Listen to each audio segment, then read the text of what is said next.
That's managing Manchester United. That's what it's all about.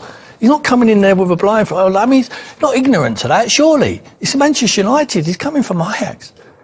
It's not do we think, them all the time. When you look at that squad of players he's brought with the monies he's spent, and if he goes and somebody else comes in, do you think that squad is then capable with a different manager, a different voice to even challenge where they want to be? No, I think his biggest thing, what he's done, is recruitment has been poor. They've obviously, it's his recruitment. If you I know what he's saying. Guardiola with those players, will they do better? Well, he would do better. 100% they'd have a style of play. And a lot of them players who we're criticising might be, hold on a minute, I didn't see this. Well, we're seeing someone who's got a clear identity of how they want to play here. Because someone like Unai Emery would say... That goes back to what we were discussing earlier on, that Unai Emery, with one signing, got a club from fourth bottom to fourth top. Yeah. I saw a boy come in there who was a central midfield player, playing Morocco, Amrabat. And everyone in the tournament was saying, he's fantastic, it breaks up the midfield. He brought him in, he played him left back for the majority of the time he was there. And when he played in midfield, he kept bringing him off, sitting him on the bench. He seems to have no idea of how the team wants to play. And certainly if he's got no idea how they want to play, I don't think the players look like they know. How is the recruitment guy ever going to know how to recruit for him? So what they've done is they've just said to Erik, we will back you. Bring in the players you want, the players you know, the players you've worked with. That's exactly what he's done.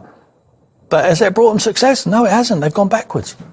We see it all the time in the Premier League. Managers come in. Postecoglou was one. Within 6 weeks, they had an identity. Whether you like it or not, whether you agree with it or not, they had an identity. Robert De Zerbi at Brighton. Yeah. There's a whole host of managers that have come in and had a shorter tenure than Ten Hag, and they have an identity of playing. And still, 2.5 years later, he still talks about this project, and it's got worse than anything. And the facts talk louder than anything. He's had the 2 worst starts in the Premier League history for Manchester United. I think it's that word that you mentioned, hope. Fans just want to see a bit of hope. And they can't see any at the moment. I don't think we can see anything at the minute. No, as the lad said, it feels like it's getting worse. When Liverpool won the league, when Manchester City won the league, when Arsenal are looking like they could win the league, you felt them coming. You knew they were getting better 2 or 3 years before it was happening. It doesn't feel like that to me. I don't think we're anywhere even close to that. I still think we've got a long way to go to even get a squad of players that... I don't even want to mention the league title. It's not even close. Fourth. Is fourth even a realistic target? I don't think it is at the minute. We finished 8th last year. They've had the worst start again this year, and still problems have not been addressed, and performances have been... And they're the second lowest scorers in the league. Yeah, and this is Manchester United. You always score goals. Whatever era, whatever decade, whenever it was, it's all about scoring goals, entertaining people, scoring goals, and winning games of football. Sometimes you don't win them all, of course. You have your 3 threes, you have your 4 threes, but it's always about entertainment. It's not there. The quality along the forward line is not good enough to challenge what the top 4, 5 and 6 teams are doing. If I was that leadership group, I'd like to ask them a question. Go on. I've heard you say, Erik, time and time again, that you need the time. You've been here 2.5 years. How much longer do you need for us to start seeing? Well, he's saying the process at the end of the season, hasn't he? That's what he keeps. He said, "Judge me at the end of the season." He said that for the last 2 seasons. Judge me at the end of the season, and they're not judging him very hard, are they? I mean, they're judging him on winning 2 trophies, which he's won in 2 years. Did you know that? Well, he's done that. He's won the Carabao Cup and he's won the FA Cup. Now, they're judging him on winning trophies, aren't they? Obviously. So perhaps he's going nowhere. Well, because he does win trophies. And a lot of other clubs would like to win them trophies. He keeps mentioning himself, though, the project of improvement, really. But that's the problem. That's what anyone can't see, is the improvement. There's no improvement. It's getting worse. Which is why there's a problem at the minute. There's no hope. There's no enthusiasm for it. You go into I'm coming here today thinking about this game, thinking, just don't get embarrassed. And that's the way it is, because you feel like you're going to the game thinking anything could happen here. It could be 3, it could be 4. Okay, we might scrape a 0-0, or we might even win a game. If a little bit of magic and hoping from Marcus Rashford or Garnacho that they might produce something. It doesn't happen anywhere near often enough. So this word improvement and a process to get to where we want to be, the process is going the wrong way. The process is going down rather than upwards, and that's a a big concern for me. I think what one argument you could have in favour of Ten Hag is that when you look at successful clubs in and around the Premier League, high up, low down, whether it's a Manchester City, whether it's a Brentford, whether it's a Brighton, there's a strong foundation behind the scenes. I don't think he's had that while he's been at the football club. Until this season. And Ineos might be able to give him that. But obviously that takes time as well. But ultimately you are judged on what happens on the field, and it's not good enough. The excuses are gone. Is that not a fair comment, though? It's a fair comment. It's a fair comment, but they're in place now. But it's a fair excuse. That's what I call it, an excuse. It's a fair excuse. If you're not getting results, you need an excuse. Just blame the Glazers, right? We can't blame them anymore. They've got an infrastructure in there now. You can't blame the injuries anymore. You can't blame the transfer market and not signing your own players. You've done all that now. Now it's up to you. You've got the players. We've spent the money. You've got the IRA. You've got the foundation. Now show us what you can do. But how long are you going to give him? How long is this going to be? Well, how long is this process? That is the multi-million-pound question, isn't it? Because people could say, all Ineos have done, they didn't appoint Erik Ten Hag in the first place. Yeah, look, I think Glenn's got a really good point, because he was at a club when it was a mess, really, under the previous regime, and he was the one who was always coming out. He's always having to speak about it, and they threw him out to the lions a little bit in that way, but now it's different. Again, they've spent money again in the summer, and as Tim, there's no excuses anymore. This is his team.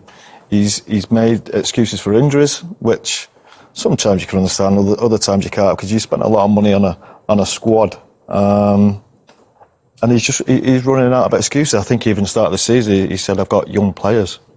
Now he's buying players to improve the squad. I think this Ugarte is as a prime example. He's brought him in to improve his team. Now, after 2 games, he's not playing him. There has to be something fundamentally wrong with that. And as we said before, as we discuss ourselves, the players they're going for, it seems like they're too easy to get. They're not really players that you're not competing with an Arsenal or a Manchester City or a Barcelona or Real Madrid for these players anymore. You're bringing players in who actually aren't playing for their teams. You think of De Ligt at Bayern Munich couldn't get in the team, Ugarte at PSG, he couldn't get in the team. Now, they might have to just go with them and play them.